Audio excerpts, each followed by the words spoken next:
Šitas namas pastatytas 1960.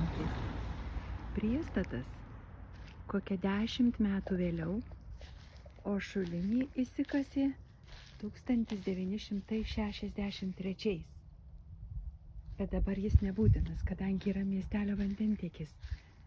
Yra šioks toks sodas, 4 derančios obelys dabar, visokie menkaverčiai krūmeliai užkirsti, bet vaisių užtenka. Yra prie vienos iš pagrindinių gatvių ir prie žalios parduotuvės, taip žmonės vadina. Pasibelsim ir įeisim. Prieškambaris. Iš jo 3 durys. Į sandėliuką ir užlipant aukšto į kambarį. Čia yra tiesiog mažas kambarys, darbo galėtų būti, o gal žiūrėjimo telefono, televizorius. Čia yra nedidelis miegamasis, sulakuota spinta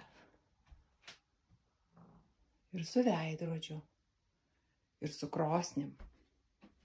Viskas išbandyta, viskas veikia.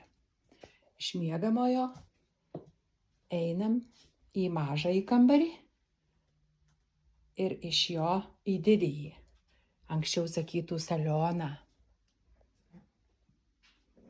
Čia yra sofa, tai 3 vieta kam nors atsigulti. Kavos stalas, šioks toks stalas valgymui, pora komodų, radijas, kokiu nors 80 metų ar prieš tai, durys į verandą, kur yra šilta, graži, šviesi, koklinės krosnys ir iš didžiojo kambario galime eiti 2 keliais į virtuvę. Tiesiai per nišą arba iš prieškambario. Virtuvė didelė ir labai šviesi.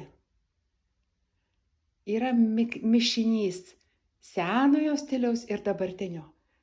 Todėl, kad neseniai suremontuotos sienos, grindys naujos. Čia yra tualetas, tikra krosnis, atrodo netgi yra duonkepė. Čia gal galima būtų senus kaulus pasišildyti vienam žmogui. Ir yra dušo kabina. Šiltas vanduo iš boilerio, nuotekos į miesto kanalizaciją. Nėra tik tai skalbimo mašinos, dėl to yra vonelė. Laukas atviras, didelis kiemas, toli matyti. Smagus namukas. Reikia tik gyventojų.